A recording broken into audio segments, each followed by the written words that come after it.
अकोला महानगरपालिकेच्या निवडणूक बंदोबस्तादरम्यान खदान पोलीस स्टेशन हद्दीत मोठी कारवाई करत 50,80,000 रुपयांचा मुद्देमाल जप्त करण्यात आला आहे.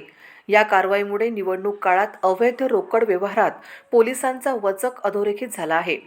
गोपनीय माहितीच्या आधारे खदान पोलिसांनी सापळा रचत संशयित वाहनाची तपासणी केली. त्यात ही रोकड सापडली. ही रोकड महानगरपालिका निवडणूक संदर्भात चौकशीच्या कक्षेत येत असल्याने पुढील कायदेशीर कारवाई सुरू असल्याची माहिती पोलिसांनी दिली. 14/1/2026 रोजी आमच्या गोपनीय बातमीद्वारा मार्फत आम्हाला माहिती मिळाली की एक इसम काही कॅश घेऊन जात आहे आणि त्या अनुषंगाने खदान पोलीस स्टेशनची टीम यांनी एक सापळा रचला. आमची SST पॉईंट्स पण ॲक्टिव्ह आहेत, FST पॉईंट्स पण ॲक्टिव्ह आहेत आणि आमची पोलीस स्टेशनची टीमसुद्धा ॲक्टिव्ह होती. त्यांनी एक सापळा रचून पंचांचा समक्ष त्या संबंधित एक मोपेड गाडी MH30 BY 7868 या गाडीवरून एक इसम जात असल्याचं त्यांना दिसलं. त्यांनी त्या इसमाला थांबवून त्याची चौकशी केली. चौकशी अंती त्याचं नाव यश आनंद ललवानी असं असल्याचं निष्पन्न झालं. राहणार सिंधी कॅम्प, कच्ची खोली, अकोला. त्याच्या मोपेडवर पायाजवळ एक पिशवी दिसली. त्या पिशवीमध्ये काही कॅश होती आणि एक पिशवी त्याच्या गाडीची झडती घेतली असता त्याच्या डिक्कीमध्ये मिळून आली.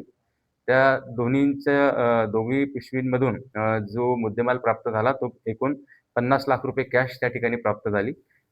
त्याचप्रमाणे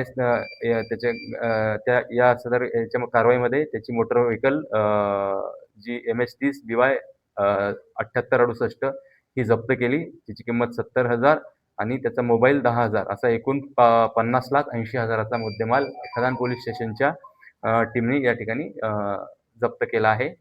पुढची कारवाई आता या ठिकाणी आमची सुरू आहे.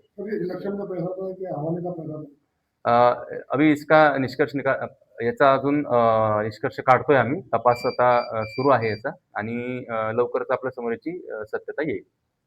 आज दिवसभरात पैसे पकडण्याची काही घटना आपल्या शहरात घडल्या का? नाही, आता ही एक पहिली घटना आहे आपली. आता उद्या इलेक्शन असल्या कारणाने रात्रीच्या वेळेला काही फोन येण्याची वगैरे शक्यता असू शकते.